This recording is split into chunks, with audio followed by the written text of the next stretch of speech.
Bienvenue à tous dans votre nouveau numéro de récap de l'actualité sur Niamey Info. À la une cette semaine, Maradi a accueilli du 9 au 10 juillet 2026 la 12e édition des Journées des communes du Niger.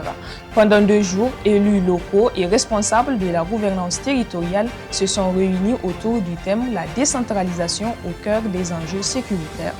À l'ouverture des travaux, le ministre d'État chargé de l'Intérieur, le général de division Mohamed Toumba, a appelé les collectivités territoriales à jouer un rôle accru dans la mobilisation nationale, la sécurité et le développement local. Les échanges ont par ailleurs porté sur la bonne gouvernance, la transparence dans la gestion des communes et l'amélioration des services publics. Notons également que les travaux seront suivis de l'Assemblée générale de l'Association des municipalités du Restons toujours au Niger, réunis le 8 juillet 2026 à Niamey, les ministres des Affaires étrangères de l'AES et leur homologue russe Sergei Lavrov ont signé un mémorandum instituant un mécanisme permanent de consultation diplomatique. Les discussions ont porté sur la coopération en matière de sécurité, la lutte contre le terrorisme ainsi que le développement des projets économiques et commerciaux entre les deux partenaires. En marge de la rencontre, le président nigérien, le général d'armée Abdourahmane Chani, s'est entretenu avec Sergei Lavrov pour évoquer le renforcement de la coopération entre la Russie et la Confédération des États du Sahel.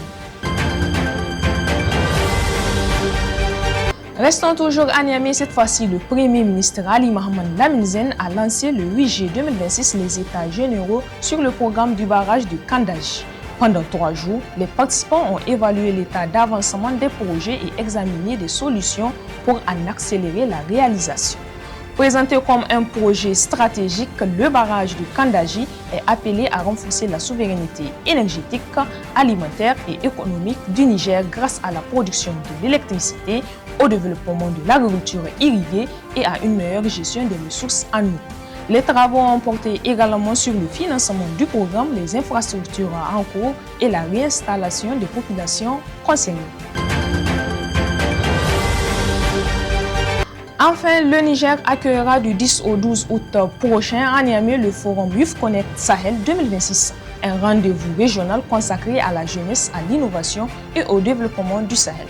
Placé sous le thème « Jeunesse sahélienne au cœur de la sécurité et de l'innovation pour un Sahel souverain, résilient et prospère », la rencontre réunira jeunes leaders, entrepreneurs, décideurs et partenaires autour des questions liées au leadership, à l'entrepreneuriat, au numérique et à la paix.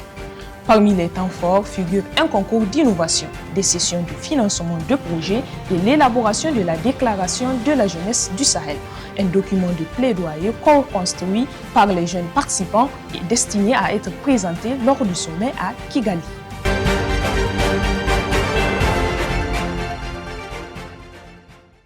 C'est ainsi que s'achève ce récap de l'actualité. Merci de nous avoir suivis. N'oubliez pas, vous pouvez retrouver tous les détails de ces informations sur notre site niameyinfo.com. Vous pouvez également nous suivre sur nos réseaux sociaux. D'ici là, portez-vous bien et à la semaine prochaine pour un nouveau récap.